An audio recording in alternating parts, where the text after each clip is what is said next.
Welcome back to the next session of our Leadership and Management workshop this morning. What a fantastic speaker from Chris. Lots of passion, lots of real life, which is fantastic. I now have the challenge to keep you motivated when I do the sort of consulting thing of talking a lot about the theory and some of the practical things that we can do in terms of leadership. But it was great to see that Chris did sing off the same hymn sheet, as it were, for a lot of the perspective that I come from when I'm talking about leadership. Now, I'm not here to talk about Hyperion per se, but you already probably get a feel for the words that I use. The name Hyperion is... if you Google it, you'll initially probably find a Greek god, so please don't read about him and associate it with my brand, because he probably wasn't the best character to associate with your business. For me, Hyperion is a tree. It's a Canadian coast redwood, and redwood is the toughest natural resource on this planet. Hyperion is the name of the tree. It's believed to be between 700 and 800 years old, and it's about 115 meters tall. So it's one of the most durable natural products in the world. It's probably one of the tallest products in the world, or natural products in the world, and it's one of the oldest. So for me, that's what we're trying to do with our teams. We're trying to build strength and longevity and facilitate growth by growing strong roots. So talking about leadership in a bit more detail, it's not about it being in charge, it's about looking after those in our charge. And I think sometimes that's where we get it wrong. Sometimes we see leadership as an egotistical position, and we do a lot of telling rather than enough listening to the people that we're responsible for. And we'll talk about some of the behaviours in leadership, certainly from my own personal perspective, that I have in my business with anyone who works with me. We'll hopefully have a bit of fun this afternoon, do a couple of wee exercises as well to make it a bit more practical. So, talking about leadership behaviours, one of the rules I have in my business, there you go, another name, Rubicon. Does anyone know what the Rubicon is? River in Italy, fantastic. Do you know the relevance of it? Julius Caesar crossed the Rubicon. By law, they were not allowed to take legions into Rome, and therefore he breached one of the fundamentals of the Roman state, and it seems no going back. Perfect. That's I talk to lots of audiences, and sorry, you're the first person who's got it spot on. So the Rubicon, yes, it's absolutely a river. It transacts the top half of Italy, and as our friend said, it back in the Roman Empire times, it was an offence to cross the Rubicon with an army. You had to disband your army, and the saying "crossing the Rubicon" would be quite common, I think, for historians. It was at one time an everyday saying. And perhaps for me today it's more about crossing the point of no return. So what happens when you cross the point of no return? What do you not do? You don't go back. It's about moving forward. And for me it's the line of life, really, or drawing the line in the sand. And in this world we tend to have people who live in two camps. But there's an element of this in every one of us. So those people who live their lives below the line, these are the people who, when something goes wrong, the first thing we do is look for someone else to blame. If we can't find someone else to blame, we make excuses as to why it's not me. And if we run out of excuses, sometimes there's those people who just live in a position of total denial. And these are the people who live their lives below the line. Conversely, those who live their lives above the line are the people who take ownership. Now, that's ownership of their lives, responsibility for their communication, and accountability for their results. The people who live their lives above the line is about the future and opportunity. Below the line is about the witch hunt, the past, and it uses a lot of negative energy within business. So do we live our lives above the line all the time, anyone? Yeah? No. I think we all drop below the line sometimes, and for me it's about that awareness. There's nothing that I think we talk about today that isn't common sense or stuff that we know we should do. Just often we don't do it. And certainly when we're building teams, I find it's the reminding people of this. So I'm late to work. Why are you late to work? Oh, because of the traffic. Well, if you're above the line, you'd be just accepting that you didn't get up early enough to allow for the traffic. And if everyone lived their lives above the line in your business, every team member, would life be better? It'd be amazingly better. So for some people, I just get our teams, we get a poster done, maybe with the company logo on it. And then when people start going below the line, instead of being contentious about only you below the line, you can sort of point the poster and people go, right, yeah, I get it. And gradually over time, what we want is the graph to increase. So the trough of being below the line gradually increases. Does that make sense? Fantastic. Okay. Okay, soda, chocolate. Anyone recognize those brands? Anyone ever heard of them? Fantastic. If you had, that would ruin the next bit for me. This is about trying new things. Life is about pushing our comfort zone and trying new things. And I took those two brands from, it's from Coca-Cola. They're in Coca-Cola's graveyard of brands that didn't work for them. It was really about, in the business context, even the biggest and the mightiest try new things. If we're going to move forward, we'll have to push our comfort zones. We'll have to try new things because that's how people grow and move forward. But it's also how we do it in our business. And Chris talked earlier about continually innovating and finding new things. And do they all work, Chris? No. Because we fall over sometimes, don't we? So how do we learn to walk? We learn to walk by falling over. And it's the same as when we grow up. We need to try things. We need to try new things. We need to try new things in our business. We need to be courageous about it. We need to make sensible decisions. But we also need to accept that it doesn't necessarily always work.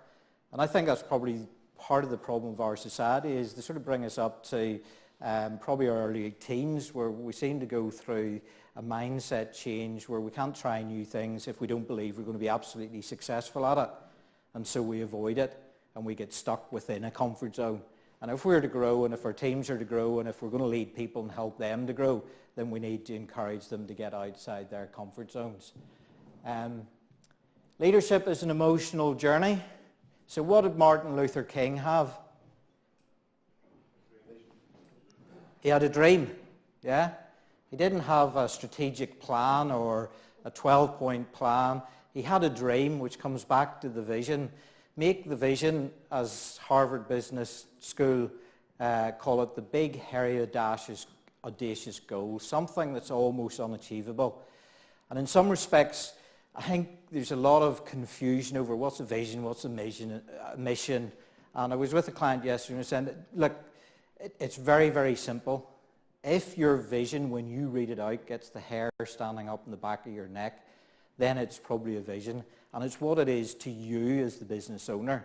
So you don't necessarily have to go and follow what Disney do or what Sony do or what some of these big corporations do. It's what it is to you, but have one, because that's the glue that holds the team together. And if you then can bring that vision to life, then people start to follow you. And that's leadership in the context of running our businesses. Anyone know Henry Ford's vision for Ford when he's going back to its early days? Now, I'll not get it word perfectly because it was quite a long one, but fundamentally it was to remove the horse-drawn cart from the carriageways, to make the car affordable to the common person, and to provide lots of people good wages and secure employment. So there was something in that vision for everyone. Did he achieve his vision? And could you imagine 100 years ago, or just over now, when he came up with that? Could you have believed it? was almost impossible. When we went through recession, I had a challenge with a number of clients because in those years, I'd start working and say, well, we need a big, hairy, audacious goal, a big vision. And they're going, Paul, if we can get through the next 18 months, that's all we want. And I was challenged with, is this all sort of consultancy rubbish that's all very fancy stuff? But it's part of sort of my system. So I had a bit of self-challenge. Is this the right thing to do? But it did come back to it. And the way I see it now is that if we all left here today and decided that we were going to go and visit the Belmore Court in Enniskillen, would leave here, would make our way down the motorway, would head up the motorway, end of the motorway, would continue up through Aucherclock or 5 Mile Town, eventually get to Belmore Court. We might get to the end of the M1 and there's a car accident. So then we have to divert off and we have to head off through the country. And excuse me, Terry, I don't know the routes around the countryside in Aucherclock or 5 Mile Town. Through the country, but eventually we do end up back at Belmore Court. Whereas if we've no vision, then what we do is we just leave here, we'll go for a drive and we'll end up somewhere. So there's no direction, nowhere to make sure, okay, there might be roadblocks along the way in the context of what I was talking about earlier is recession, or there might be opportunities, but eventually we'll start to make ourselves towards achieving our vision. So there's some of the behaviours that I think are really key, just to summarise them in terms of leadership in our businesses. Are we all right to have a bit of fun this afternoon?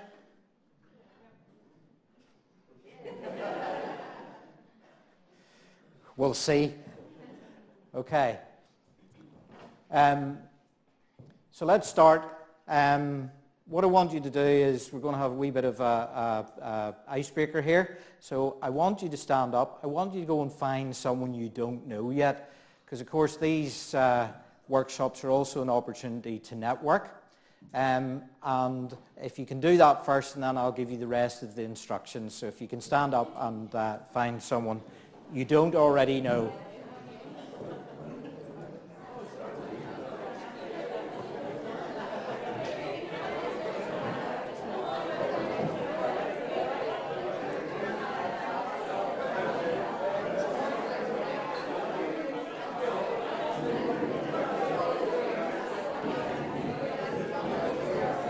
Okay. Stand up was the request.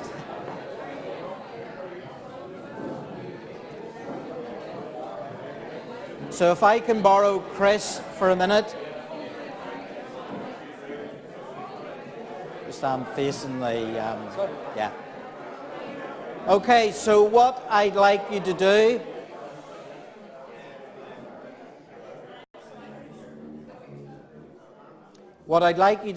is I want you to stand opposite your partner the way Chris and I are standing. I want you to get very friendly with your partner, so I want you to take their hand like you're going to shake their hand. And then what we're going to do is we're going to have a competition to see who wins. The scoring is, if I can get Chris to touch my hip, that's 1 point. A point to him, a point to me. So we have 30 seconds. Do you want to take your partner again? So, I'll give you 30 seconds. Are you ready? Go.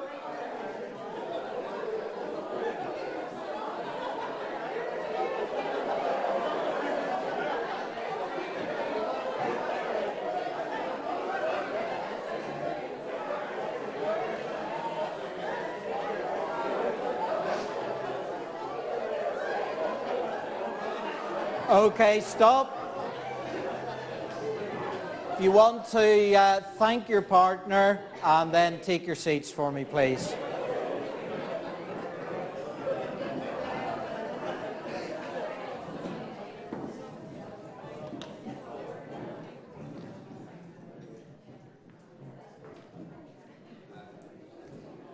Okay, so how did we do? Did anyone get more than 5 points? Yeah. Anyone more than 10 points? Anyone more than 20? Anyone more than 30? No more than 30? Was that it? Okay. So, Chris, if I could borrow you again. Same way. Assume the stance. Just relax. So, if Chris and I were doing it and I was able to count, that's enough, thank you. Bit of an icebreaker, opportunity to get to meet someone new.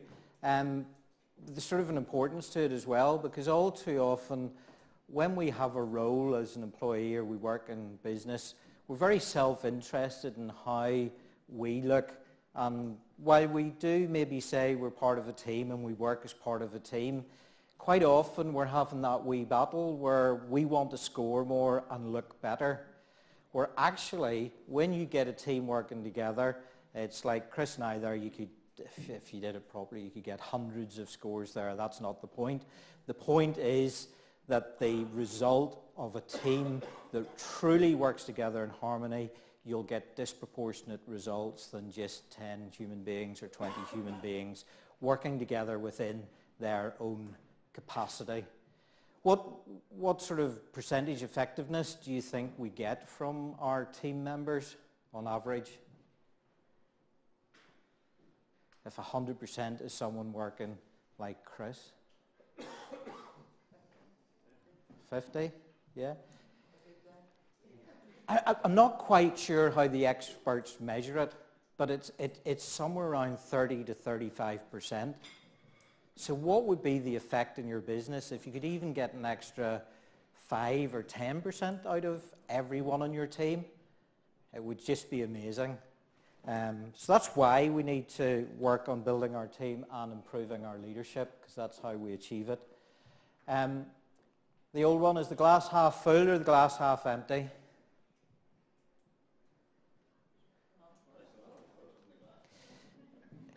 I'm just being a bit contentious again. It's actually full. It's half full of water and half full of air. And the point for me being, and it goes back a bit to the how a lot of us start off in business, not starting off because we want to be a leader of people and be Martin Luther King or Richard Branson. We don't aspire to that. We aspire to make money out of something that we're good at and we think we'll be successful at. The result, of course, is that in every business on this planet, there is leadership, but it's contextual. How good is the leadership? So the glass is always full. There's always leadership in every business. It's just how great is that leadership, and that's what we want to develop, because when we do that, then we can lead our teams and pull them with us. So I come from a school of thought of emotional capital. Has anyone come across emotional capital as a theory in leadership? No one in the room? Some people have, okay. So going back, in years gone back, we would talk about leadership in very generic terms. I was lucky enough, I worked in London for HSBC for a number of years. I was identified as a high potential. And by the way, going back, I failed my 11 plus. Anyone fail their 11 plus? Yeah? So in our society, you actually carry that around as I'm a failure. It's only when I eventually went to London and was identified as having potential that gradually my mind started to change to the fact that maybe I wasn't a failure. Maybe that's only an academic thing. And actually the only failure in my mind was the failure to turn up to the exam. If you turned up to try something, then you'd achieved something. So you've got to be careful about how we label people. So went off and was identified, and when we did leadership development in those days, it was very, very generic. And we talked about what the behaviours of great leaders are. And in the context of what we're doing today, yes, I accept that it is quite generic because we're talking to an audience. But the whole theory of emotional capital, which is probably 10 to 15 years old, it's probably existed forever, to be honest. But in terms of someone adopting a term and quantifying this in some way, it's a fairly modern view on leadership. But I love it because it gives us more of an ability to look at an individual and look at how you could develop their leadership. I also believe it moves us from that idea that you're a born leader. and that if you're not a born leader, you're not going to be a leader, because of the emotional capital aspect of it and the opportunity we have, any one of us, to get better at leadership. Maybe we won't end up like Martin Luther King, but at least if we can run our businesses and lead our people in a much better way, that will be success. So when they're developing some of these tools that we have, there has to be lots of case studies and proof done to substantiate and validate the tools that they're using. So just for the purposes of this morning, I'm going to talk about one case study which hopefully then puts it in perspective. And this is a guy, I'm calling him Elliott, and I've got a picture of E.T. up there. His name isn't Elliott, but he does live in the States, where the case study came from. The emotional capital tool that I use is developed by a guy who's originally from Ireland. He lives in Australia for most of his life, and he's currently in Leicester University, I think, running leadership. What do we call it? Leadership section, whatever. So Elliott was a very strong leader. He was very successful in business. Married with kids. He had a very high IQ and was pretty successful in all aspects of his life. And unfortunately what happened was that he got diagnosed with having a brain tumour. And the brain tumour was about the size of a small orange, which was at the frontal part of his brain. Now the good news for Elliott was that they were able to successfully operate and remove the tumour. The result, and I am summarising it for the purpose of this morning, but the result was within about a year to 18 months, he had lost his marriage, he had lost his job, and his life was falling apart. And he went to a number of the medical profession to get assessed, and eventually he ended up with a Dr. Damasio I think he's in California. And what Dr. Damasio identified was that when they'd operated, what they'd done is they'd damaged the part of the brain that deals with emotional capital, and his ability to understand the impact of his communications with other human beings had been broken. Now, I'm not a psychologist and I'm not an academic, but the way I put it is that they'd basically broken the broadband link between the intelligent part of his brain and the emotionally intelligent part of his brain. And that for us, the better that broadband link, the download, upload, whatever you call it, power, is in effect how great a leader that we can potentially become. Does that make sense? Okay, so I mentioned he had a very high IQ, and intelligence is often associated with leadership as well. But IQ within us as human beings, it tends to peak in our late teens or early 20s, and it doesn't tend to get any better for the majority of us. The great news for, I think, most of us in this room is that they reckon that your emotional capital or your emotional intelligence can keep developing certainly into your 50s. And being in my early 50s, I'm hoping we've got that wrong and that maybe extends a bit further so that I can continue developing mine. So our ability to understand ourselves really is the source of our success and how successful we're going to be as leaders, that emotional intelligence, as it were. And we're equating it to business. This is Martin Newman, by the way, who's the guy who developed the tool that I would use.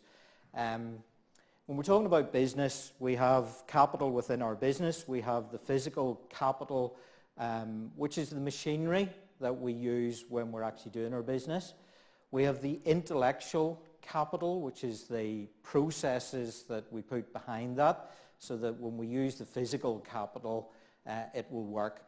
And that's usually where we stop. We've got things that we do which make us and help us make money. But the people who really exceed are the ones who understand that there's the emotional capital of a business as well. And the emotional capital really is a combination of the multiples of the emotional capital of the people within the business. So, anyone, any guesses to what this is?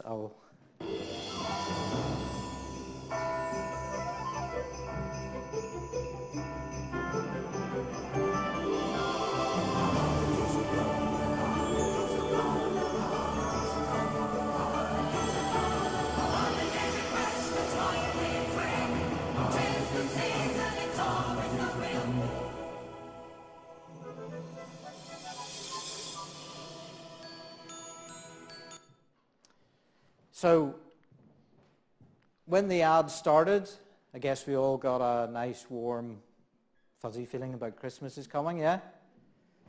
Yes?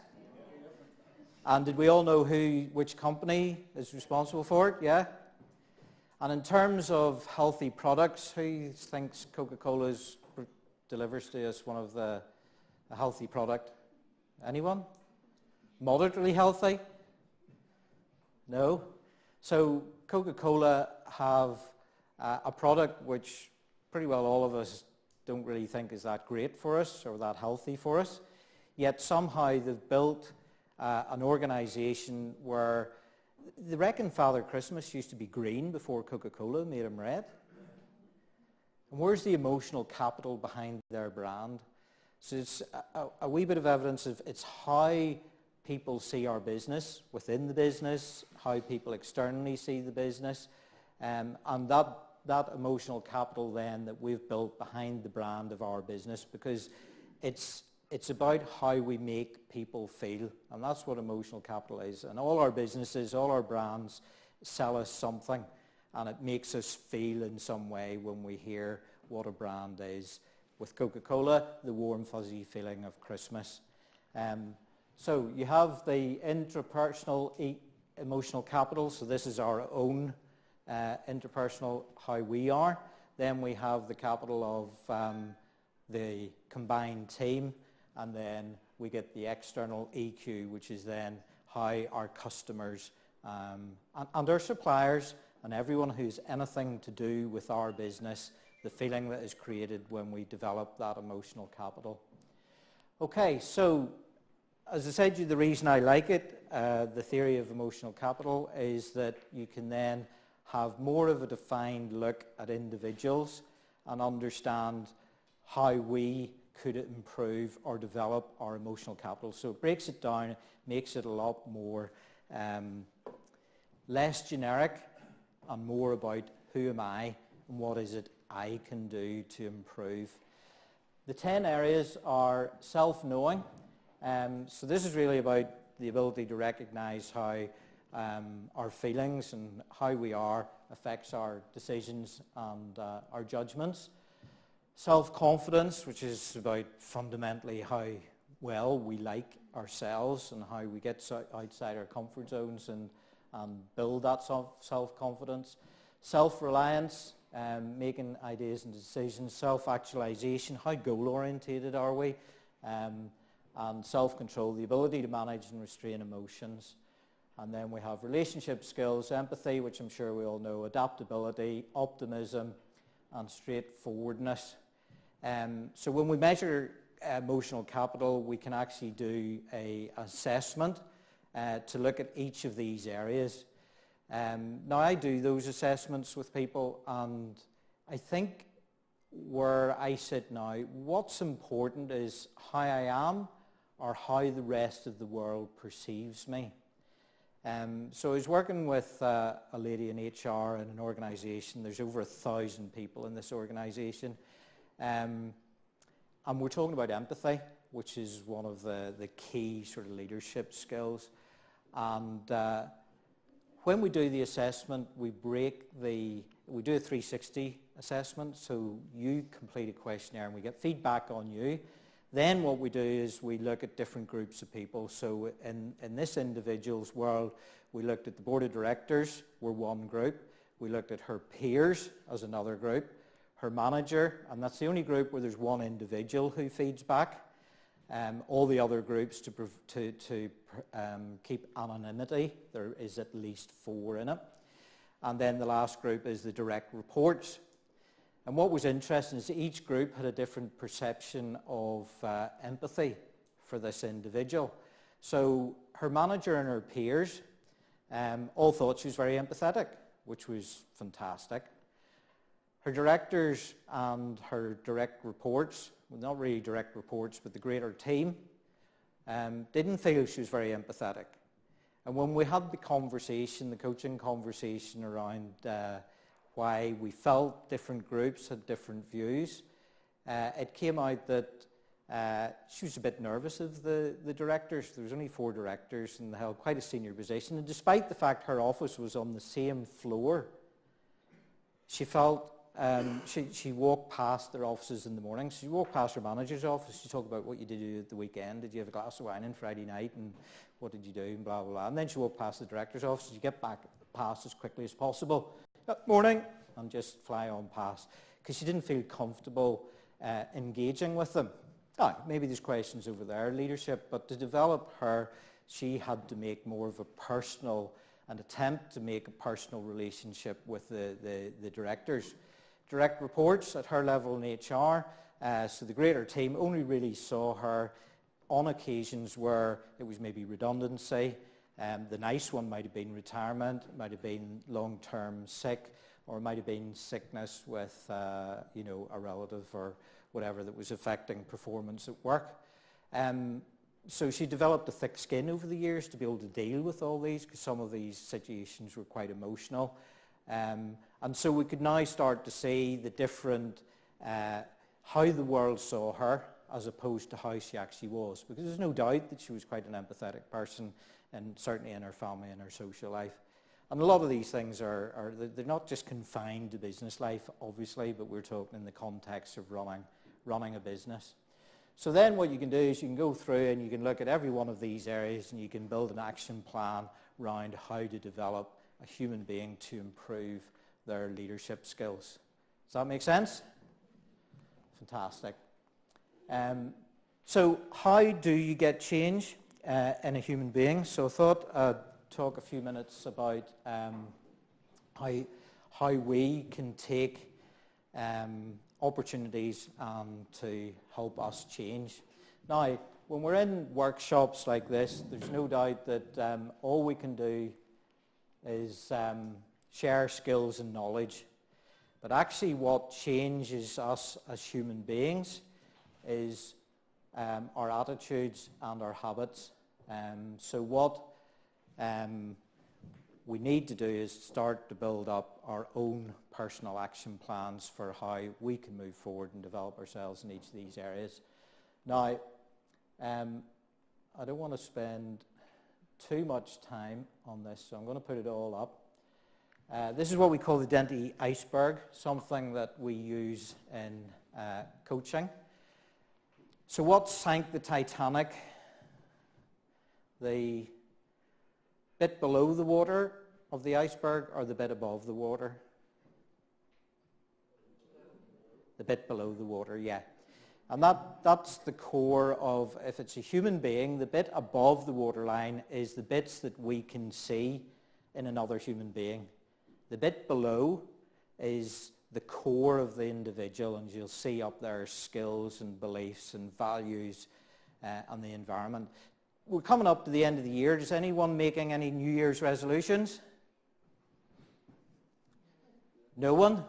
Or scared to admit it?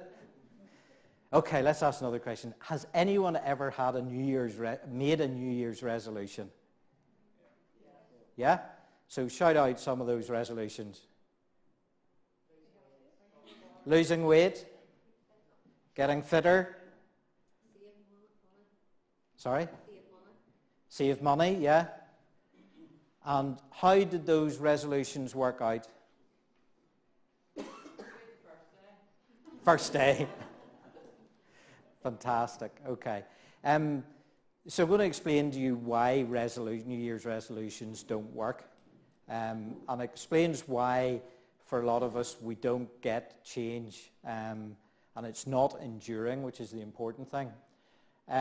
So we have the be, do, and have. So I want to lose weight or I want to get fit, so I'm going to do something. I'm going to start going out for a walk every day, and I'm going to eat more sensibly, which most of us try and do in January.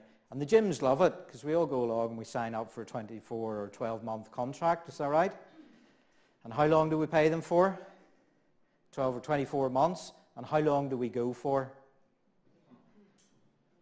About 6 weeks on average. And what's happened is we haven't dealt with all this bit below the waterline there. Our skills, beliefs, values, identity, and these all link.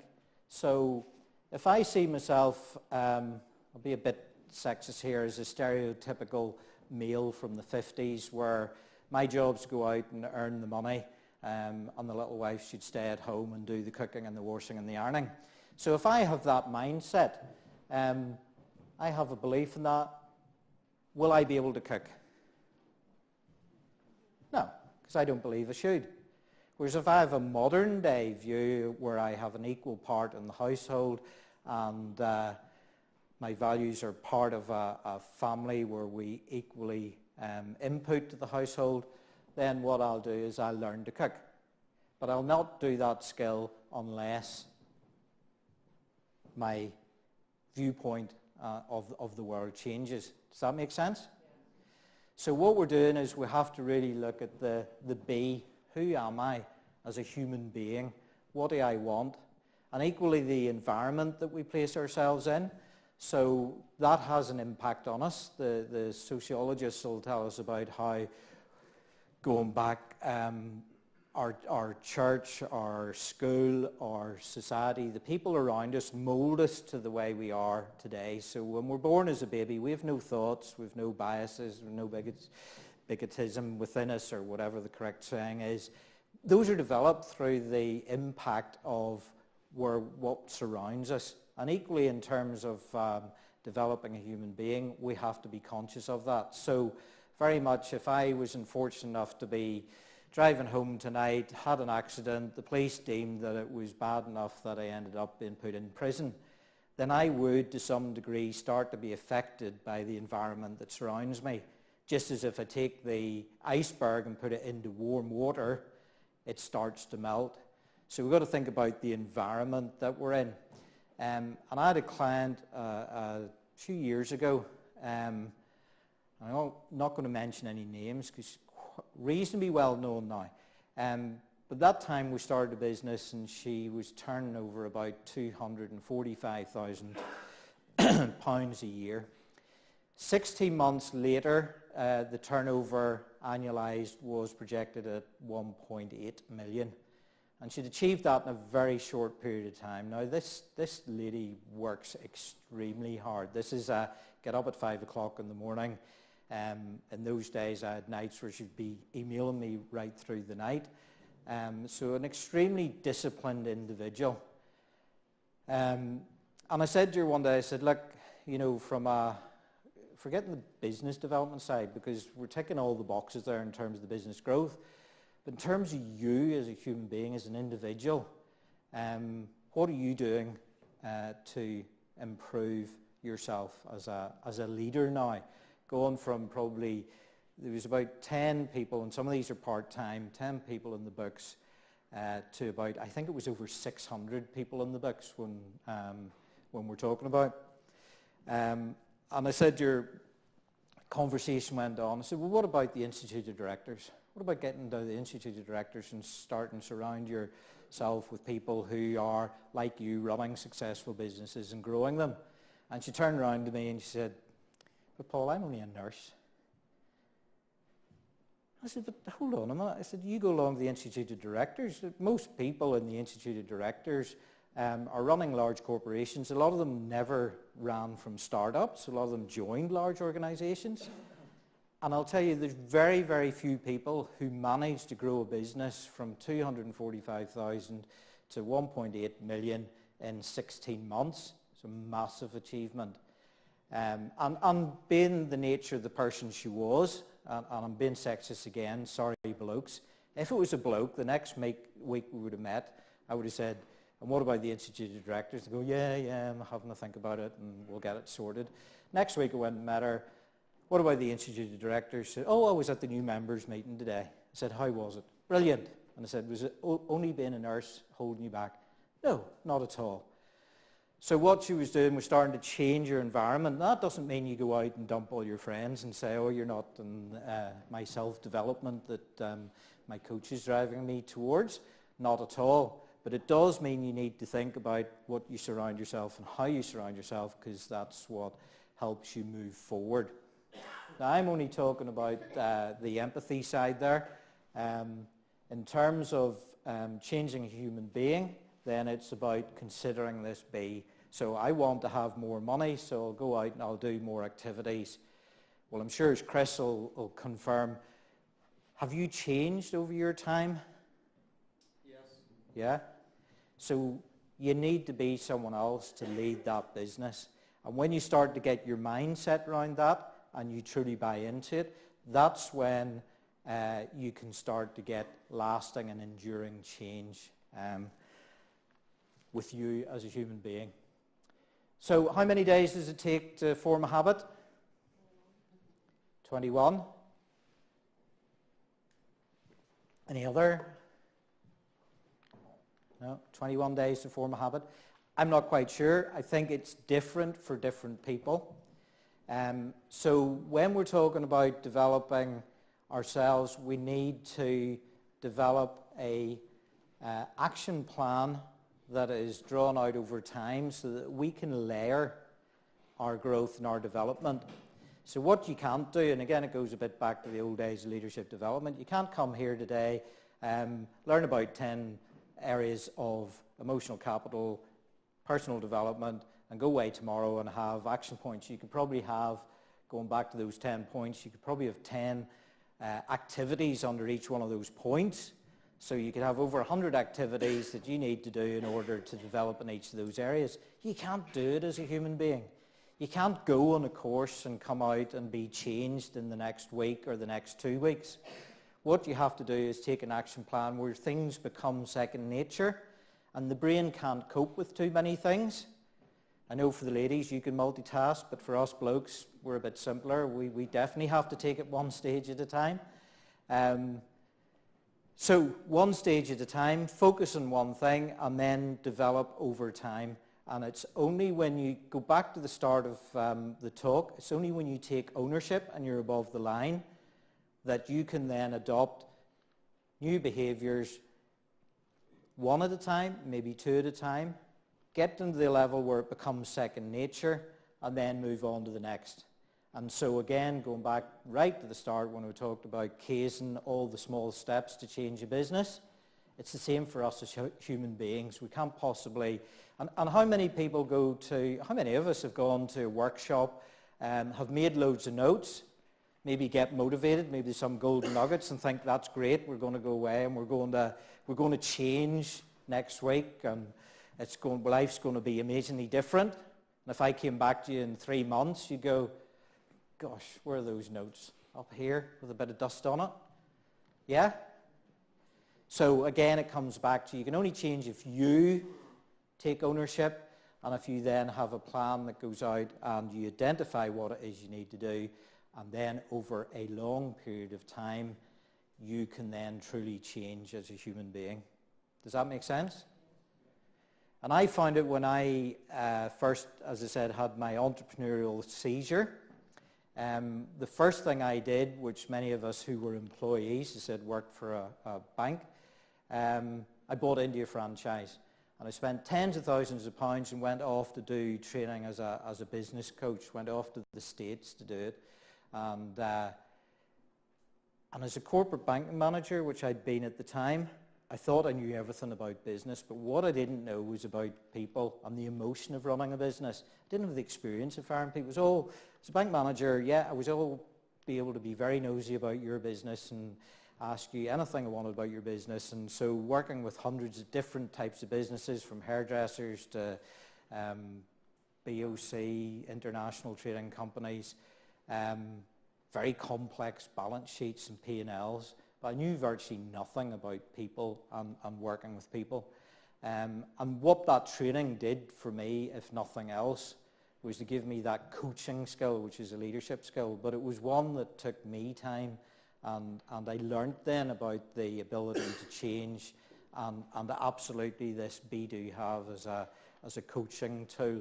So really looking at the core of myself and understanding myself, that self-awareness, before we have the ability in which to develop and move forward. So when we're then deciding that we're going to do our 21 days or whatever it is to you to form a habit that is enduring, we go through a process of unconscious incompetence through to unconscious competence. What this is, put simply, does everyone drive in the room? Yeah? So if you don't drive, riding a bike is the same thing. So what happens is we get to the age of 17 and somebody sends us a provisional driving license, or we apply for a provisional driving license. Too long ago for me to remember which. So we get a provisional driving license and we're allowed to go out and drive on the road. So what we do is we get behind the wheel of the car. We have a responsible adult who can drive sitting beside us. We start the engine and we stall it. So when we were about 7 or 8, we couldn't drive, but we didn't think about it. So we were unconsciously incompetent. Then when we got the provisional license and we stalled the car, we've moved to the next level of being consciously incompetent. So we're thinking about it now, about the driving, and we've just worked out actually we can't drive. Then we get to the next level of being consciously competent, and that is important as well. So that's the level at which we've probably passed our test. Someone has deemed that we can drive, but we still need to think about the performance of driving. So we need to think about putting in the clutch. We need to think about changing gear. We need to think about looking in the mirrors when we pull out. And then we move to the level of unconsciously competent. So for those who drive here today, do you remember the task of driving in terms of changing gears and doing all that? You don't. It's now so deep in your subconscious that you do it automatically. You do it without thinking, yeah? And that's effectively what we want to do with those leadership skills, is to develop those behaviours then that have moved from being, hopefully maybe for some of you, consciously incompetent, you maybe become aware of them today, and then move to the top level of become unconsciously competent, i.e. it's second nature, and then layer those so that we actually get enduring change in the human being. Does that all make sense? Yeah. All excited? Yeah. No. Not at the minute. Okay, Warren Buffett. It's not necessary to do extraordinary things to get extraordinary results. One of the richest men in the world. So, in terms of leadership and business, communication, is it important in business? When things go wrong, is communication usually at the root of it? Yeah? Das hier ist mein Sektor. Das hier ist das wichtigste Gerät des Küstenwächters. Das Gerät und das Gerät. Überlebensradar.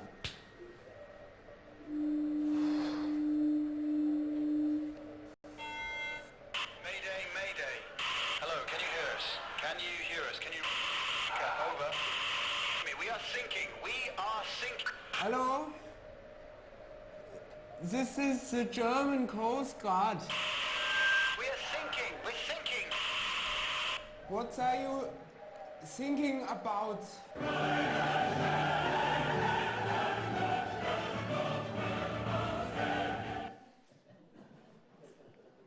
Okay, I thought it was appropriate just to wake you up a wee bit. So, like, I've been talking a lot of theoretical, well, it's not theory, it's real stuff, and I have a real passion for it, but I do accept in terms of this afternoon you've been listening to me, so thank you for that. So just cheer it up a bit. There's too many of those 10 areas of leadership to go through and to do your workshop today in the hour so that we've got and change things. So I thought we'd maybe focus on a couple of things around communication, hopefully things you can take away with you. Now, modern day communication. Now, this is my mummy, by the way. She's 83, and that's her on her phone. And I was doing a talk back in June there, and it was in the Cultural Manor. So it's a place she loves. So I texted my mummy, and I said to my mummy, by the way, I've got a speaking gig at Cultural Manor in June. And this is the response I got.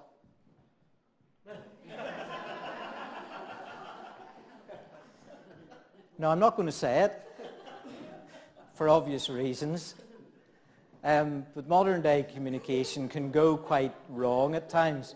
And I think, when we're dealing, particularly as businesses, with social media and emails and text messages, things can go wrong. Just to give you the result of this, I didn't text her anymore. I lifted the phone and spoke to her. So at 83, she still plays bridge with her friends.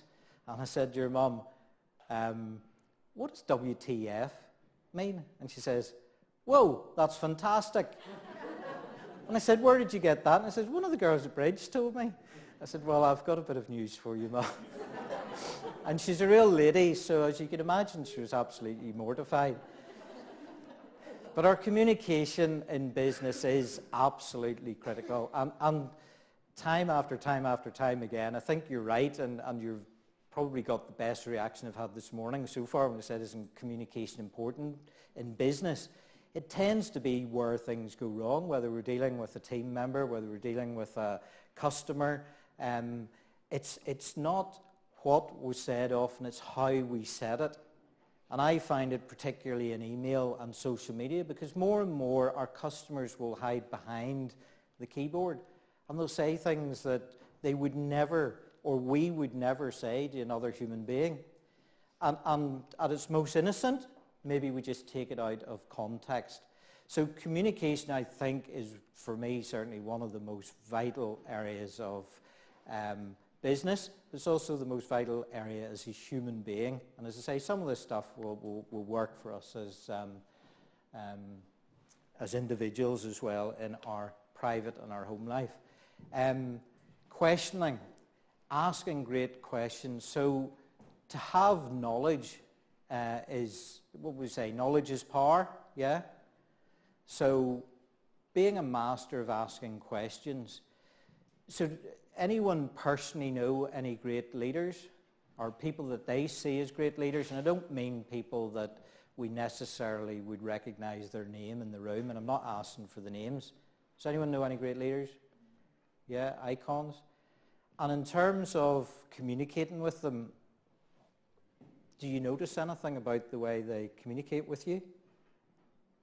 Make you feel special. Make you feel special. And how do they make you feel special? Because they look at you in the eye when they're talking to you and they listen to what you have to say. And they listen to what you have to say. And how do you have information to give to them? Because they tend to ask questions, yeah?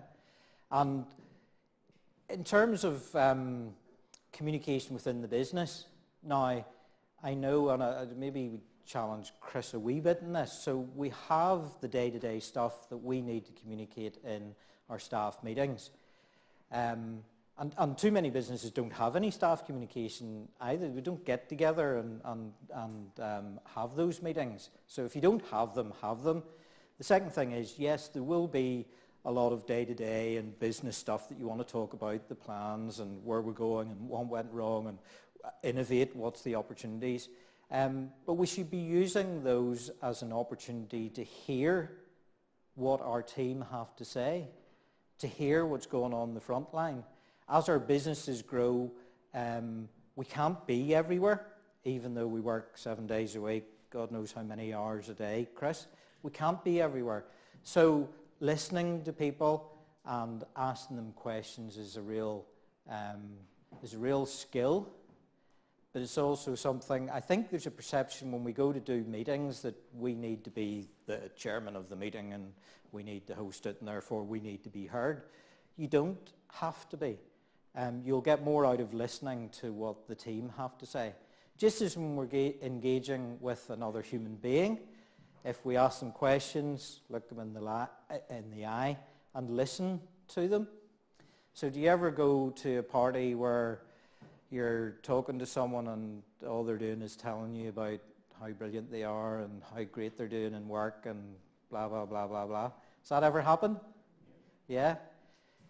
Conversely, have you ever been with the individual who you're sitting having a conversation with them, or you think it's a conversation, and part of the way through the conversation, the sort of light bulb comes on, you go, gosh, I know nothing about them. And you realise they've just been asking you questions. Is that true? Yeah? And how have they made you feel?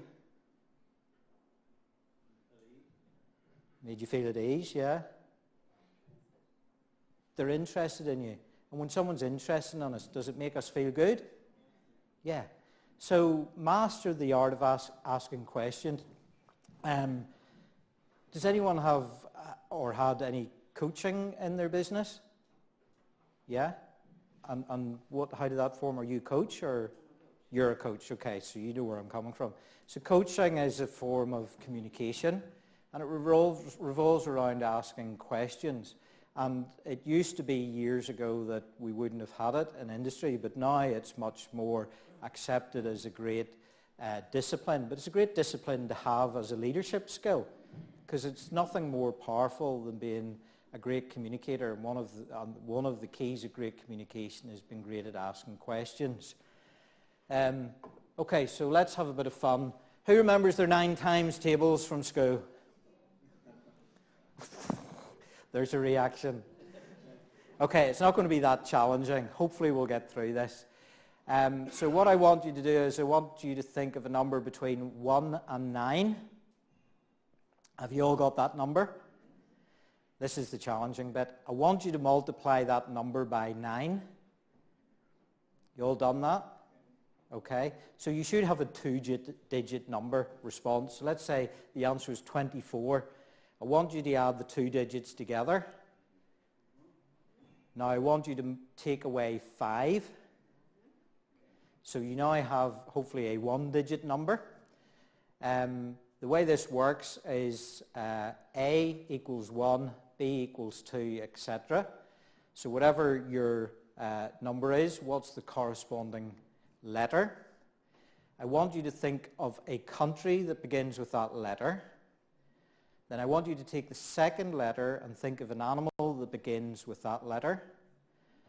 Then what I want you to do is think about the colour of that animal, and I want you to think about how many legs it has. Are we all there? I'm nervous now. How many grey elephants from Denmark do we have? Okay. How many didn't get a grey elephant from Denmark? Yourself? What did you get? Armadillo. Let me tell you, Denmark is not the only country in the world that begins with the letter D. Anyway, it's a very rough and cumbersome example of asking questions, the reaction you get. What do you prefer, a good talking to or a good listening to? Good listening to. So again, it's ask questions is an art form, but we prefer it as human beings. So if you want to make people build people in your team, ask them questions. You know, this idea of who has businesses where they end up having to do everything? You know, we employ people, but we're always doing it for them. So again, a very, very crude example. You know, I've got a photocopier. The photocopier is broken. Peter comes to me and he says, Paul, you know how to fix the photocopier. Would you fix it for me? I actually feel quite good because I know how to fix it. Actually, when I first came back from London with HSBC, I was part of the management team that opened the first international branch for us in Donegal Square South before we went on to open the first branch. And our IT guys were all based over in the mainland. And I fell trap with this because where they would normally have turned up within 6 hours and gone into your comms room and started to fiddle around with all your cables and fixing your computer, they would have to talk someone through it. So they talked me through it, and I was a manager, and this is great. I know what an RJ45 lead is, and I know what a daisy chain is and all that. But then what was the result is I was the one who had to fix everything, and yet I was a manager stroke leader. So you want to fix the photocopier. Paul knows how to do it, so Paul comes and does it. in a very rough coaching to try and bring your team on, take responsibility. So Peter, look, I've got to nip out to see a customer now. If you don't mind, there's a manual in the bottom of the photocopier box there, whatever store. Have a look at the manual. When I come back, I'll help you and we'll get it fixed. What normally happens, I come back and guess what's happened? Fix the photocopier. And what happens next time? He doesn't even have to come and ask me. But too often we do things for people, and we actually feel good about being able to do it. But focusing on what we're talking about, we're asking the questions. We're not saying, oh, for heaven's sake, I've got to rush out. Could you go and lift and read it and all? You go, no, ask a few questions. Would you be able to do this? And still be supportive. And when we come back, we'll get it sorted. But guess what? It gets sorted and we've moved it on. So it's a great way of delegating as well, asking questions. Okay, so moving on from, I thought we'd have a bit more fun.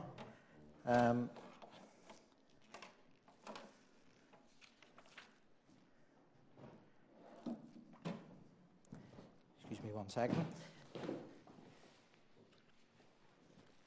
So, we're all feeling a bit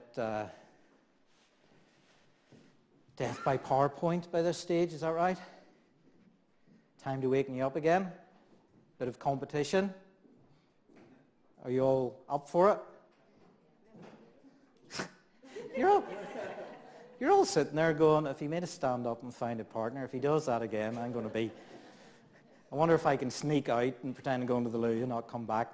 No, this is going to be a bit of fun, I promise you. And it's going way off the leadership thing, so apologies to Tourism NI, pay me to come here, and I do silly things like having a bit of a competition. But there we go. So what we're going to do is we're going to have a quiz. You will need your pen and paper handy. The quiz will have a series of questions in it. We've got 6 questions, and we're going to have 2 halves to the quiz. So we're going to have the first 6 questions, then we're going to do the results, and then we're going to do the second 6 questions.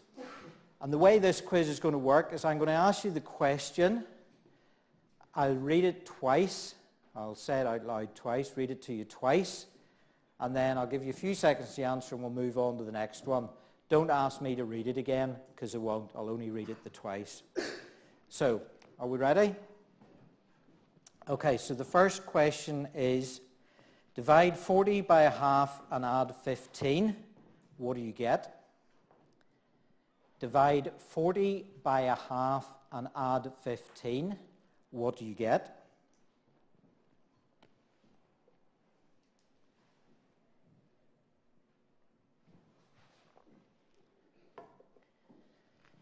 Second question is, in Scotland, is a man allowed by law to marry his widow's sister? In Scotland, is a man allowed by law to marry his widow's sister?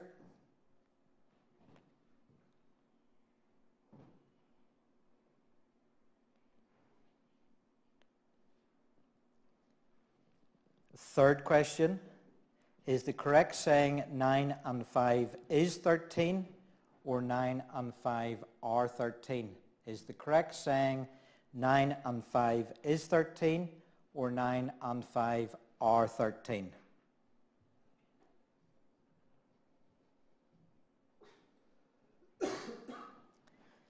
Question 4, if it takes 2 men 2 days to dig 2 holes, how long will it take 1 man to dig half a hole?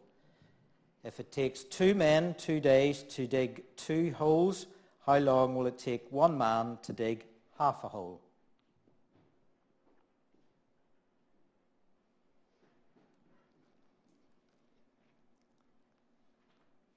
Question 5.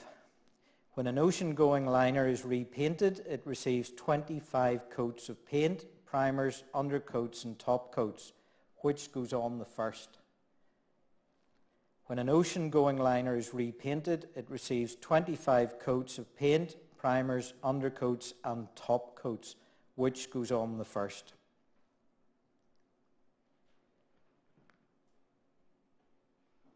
And question 6. How many animals of each species did Moses take on the ark? How many animals of each species did Moses take on the ark?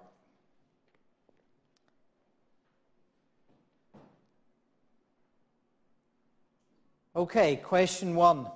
Divide 40 by half and add 15. What do we get? 95. Did everyone get 95? No. Who got 95? Well done. 40 divided by a half, 40 apples divided in a half, you have 80 parts plus 15, 95. Okay, question 2. In Scotland, is a man allowed by law to marry his widowed sister? Thank you. He's dead. Widow. Everyone get that? I don't think so. So is the correct saying 9 and 5 is 13 or 9 and 5 are 13? It's 14. Anyone get that? Anyone not? No, I'll not ask you if you didn't get it. So if it takes 2 men 2 days to dig 2 holes, how long will it take 1 man to dig half a hole? There's no such thing as half a hole. Now, not everyone will have got that. I've had some interesting answers. So the ocean-going liner is repainted. It receives 25 coats of paint, primers, undercoats and top coats. Which goes on the first?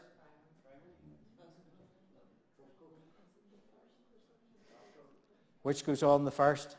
The second. How many animals of each species did Moses take in the ark?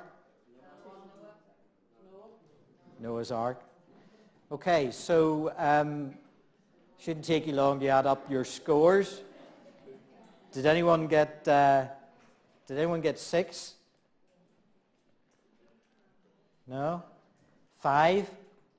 Oh, brilliant, top of the class. 4? I'll not embarrass the rest of you. Okay, so second half of the quiz, another 6 questions. Same rules.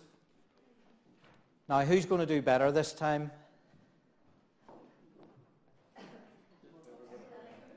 Who's going to do better this time? Okay, so same rules apply. I'll ask the question twice. I'll give you a few seconds to answer the question. So question 7, are you ready?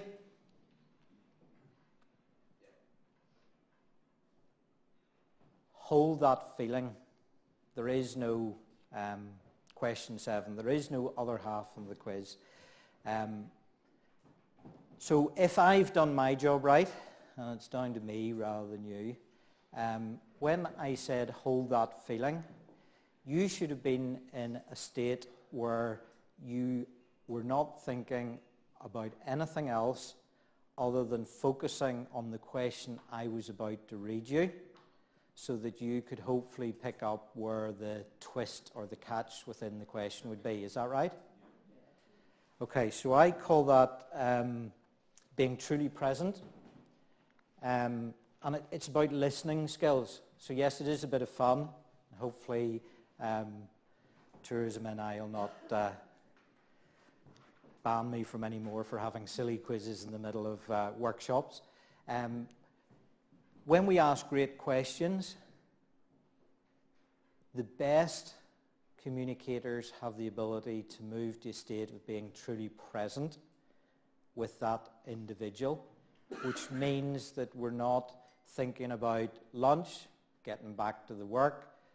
I've had enough here, I'm starting to get bored. I wonder what lunch is going to be. I've got to make that difficult phone call for the customer. When I get back to work, I've got to pick up the kids from Scouts tonight. All the clutter that goes on in our head when we're communicating with another human being. And this happens all the time. Sometimes it's quite obvious because we'll notice the glazed look in the other person's face if they're not listening to us. We'll actually pick up that they're not. But often for us, we're doing it all the time, and we might be doing it in particularly when we're communicating with one of our team members, or maybe we've got them in the room and we'll have to have a chat with them. And actually what we're thinking is, what's the next thing I'm going to say? And we've stopped listening to the answer that they give us. Does anyone in the room have children? Yeah?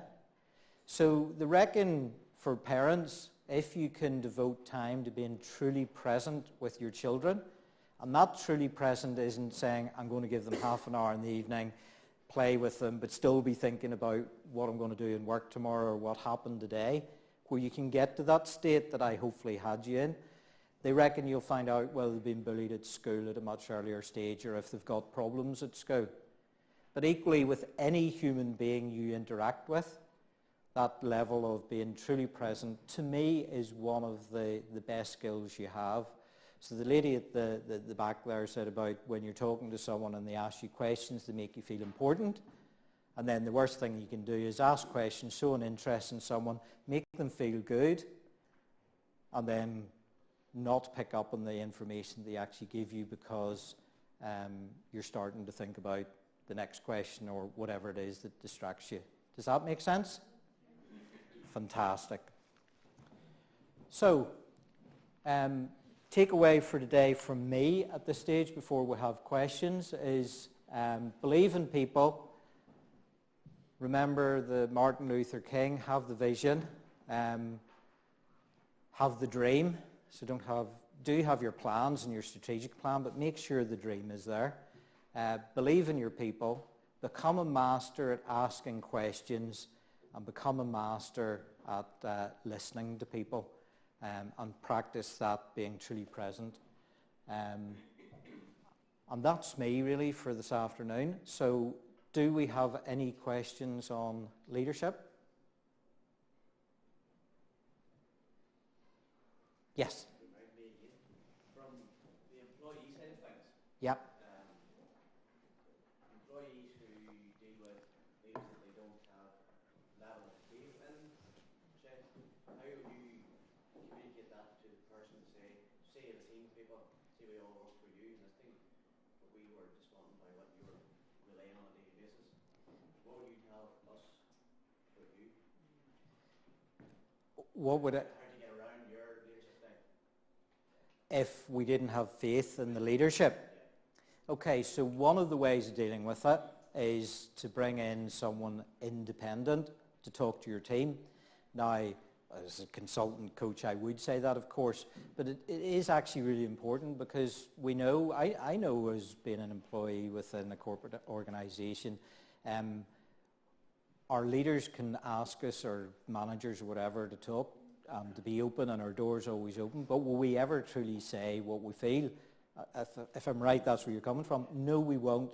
And we'll never say exactly how we feel because you're our paymaster or you're our boss, and therefore there's only very few people who will have the strength of character say, actually, do you know what, you make me feel very uncomfortable, or we don't have faith in your leadership, whatever it is. So I do find when I go into companies, and I would say to them, look, you know, the questions are not difficult, but you can do this with your employees, but you'll not get the same response as I will. Because one of the first things I'll say, first of all, to the business owner who's my paymaster, you're paying me here to improve the brand of your business. So if I have to have a difficult conversation with you, that's what you're paying me to do, and we'll have it. And I can have it because I'm not an employee. Then when I meet the employees, I'll say to them, this is a closed door here. You can say anything to me that you want, get anything off your chest, and if it needs fed back, I will feed it back in the right way. So what I will then look for, depending on the size of the team, but I'll look for a common issue. And if there's a common issue, then I'll feed it back. And they're more likely to speak to me as an independent third party or get an independent third party. I think there is always going to be that challenge that as an employee, no matter how good a leader you are, it's going to be unlikely that your employees will fully tell you exactly what they think and are that honest. Does that make sense? Does that answer your question? Yeah? You mentioned right at the start, if you're going to recruit somebody, Yeah. you focus on their values, not Yeah. just their knowledge. Correct. Now, my experience of interviews and organisations is that they always focus on the skills and ask them to demonstrate what have you done, Yep. what was the outcome, all this sort of stuff. So it sounds to me as if they're recruiting really on the wrong outcomes. And so how can you actually assess whether somebody's going to be a good employee on the basis of their values? Because it's easy while to settle down, and rattle off 12 things into the cheat. Yep. It might not, to me it doesn't mean anything. Yep. But I like to go on whether I think I can work with them. So how do you get over that obstacle? Okay, so I think who in the room recruits and finds in CV and interview an effective way of recruiting? Do we have situations where we've recruited and the individual turns out to be totally different than how they came across in the interview? I was talking to Chris about this earlier, actually, because Chris would probably sing off the same hymn sheet on me as this, and I'm saying, well, yes, we need to follow the due procedure and process for doing recruitment, but at the end of the day, we can also, there's nothing to stop us adding in some challenges maybe. So I think Chris spends a day with people, is that right? You go through the start, so you get the CV, you interview them, and then I made a short list and they all have to come in and work shadow for a full day. Within that day I set challenges like handing them the microphone and say, right, interview speaking time. And they weren't going to do it perfectly, but it's sort of separated out who the balls and do it and who didn't. I found that people who performed really well in the interview were nowhere near as good during the day. It takes that full day and it's worked. So I would advise doing something like that. Can I ask a question just in relation to that? Do you pay people for giving them your, or do you have to expect them to do that for the interview? They want to work for us, and I feel that that's a very unique place to work. Then they should show that they're willing to give up a day of their time to do that. There's another business that I work with, and I had this exact conversation because one of the team has just resigned after, I think, 6 or 7 years she's been there, and I was there working with them when they recruited, and the business owner was saying, this is just absolute disaster. Now she's leaving to go and start her own business, not competing with the business owner. She's going to do childcare and all that. She's got young kids, which is great. And Jean said to me, look, how do we, this is a disaster for me because we're now losing someone that I've spent all this time, 6 or 7 years, investing in. And we're going to have to go out and recruit again. Now, she works in a very, in the area that the business is based, there's not a lot of people with the skills that they need. And there's some roles where you absolutely have to have certain skills. Now, this is in the optical world. And I said to Jane, I said, look, the way she recruits is that people come in for a day and they work with the team before they've ever met the business owner. And they give them certain challenges, but like Chris does. So they have to do certain practical things like do a letter on a word processor to show they've got good grammar and all that. They also have to sell a pair of glasses. Don't expect them to know necessarily anything about the optical world. We want to see whether they have the gumption to get up and to actually have a go at it. That's the important thing for them. And that's worked. And Jean sitting there panicking. I said, Jean, she's had 7 or 8 people over those years that we've recruited. Of those 7 or 8 people, some of them were qualified, so a dispensing optician was one. So degree qualification. 100% of the ones who were qualified turned out not to work out. And the girl who's leaving was stacking shelves in Tesco's. She's a new lady at the minute who was working in a care home before. Her manager was a librarian, and she's now doing her dispensing optician's degree as well as working. 100% of the successful people didn't have any of the skills that ideally to start tomorrow. So she's going to go through the pain of having a long time training, but she's kept by her. And I don't think when she thought back, she goes, gosh, yeah, that's right. So I absolutely believe one of the worst cases I had is a company, welders are extremely difficult to come by. And I understand if you run the business and you need someone to weld, that's something that you need because it can stop your production. But these guys employed a guy because he could weld. That was basically it. Now, these guys are exporting kit all around the world, and there's a container turns up on a Friday afternoon to pick up loads of kit to go off to Belfast to go off on a ship for various parts of the world.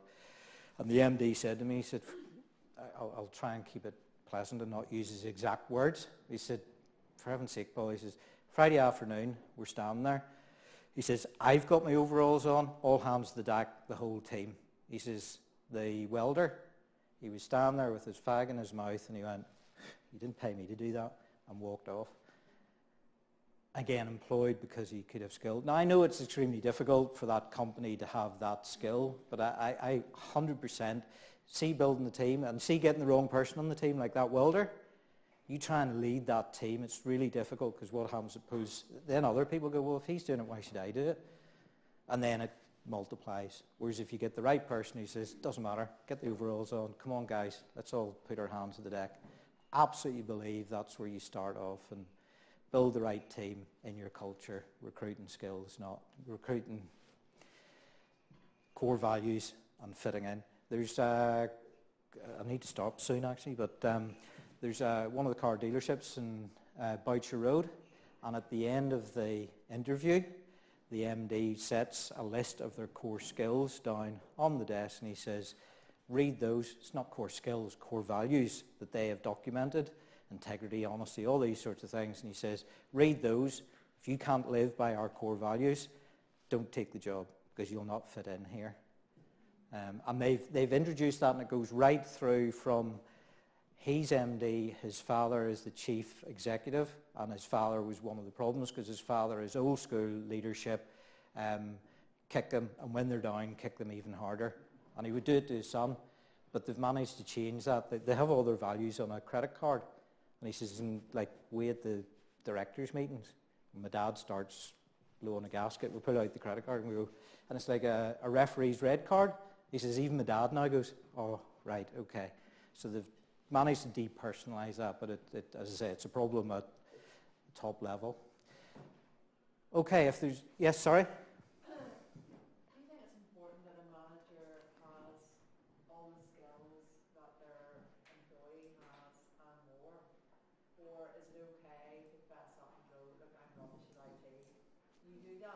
Absolutely. Absolutely. If I turn it on its head, I think where we make the mistake in business all too often is we employ Joe, Fred, Mary. Joe, Fred, Mary have spent years with us, and they're really, really good at everything. They know whatever the processes are, whatever the skills are, they know it like the back of their hand. Therefore, a promotion becomes available to supervisor. So Joe, Fred, or Mary has been a loyal, really good employee for most of their life, know all the skills. So we promote them to supervisor. But Joe, Fred, or Mary is now a round peg in a square hole. They're the sort of people who never want to lead anyone. Then a year down the line, you end up with an even bigger problem, because you're now thinking about performance management of Joe, Fred, or Mary, simply because you promoted them not on their ability to lead people. Now, that's not to say that you have to be a leader when you promote people. You have to give them the education and help them, like we all have to keep educating ourselves and developing ourselves. But in business, that all too often is, I'm the longest working here and I know where everything is, therefore I get promoted. And I want it because I want more money. And then I get stressed out, and that stress usually manifests itself in becoming maybe even the bully. Because I think that telling people what to do is about shouting and pointing and all that, because I'm not comfortable with it. Does that make sense? Yeah, and I think we make that mistake all too often. Okay, well, hopefully we're hungry. Oh, only one lunch. Thank you very much for your time. I appreciate time. I think is our most valuable asset in business. We can go out, we can make our money today. We can have another unicorn event next week and make even more money. But you see, once today's gone, it's gone forever. So it's our most valuable asset, and I thank you from the bottom of my heart for giving me your time this morning, and I hope you can take at least some golden nuggets and some ownership of practicing those and put them into place in your businesses to help you move forward. So thank you very much.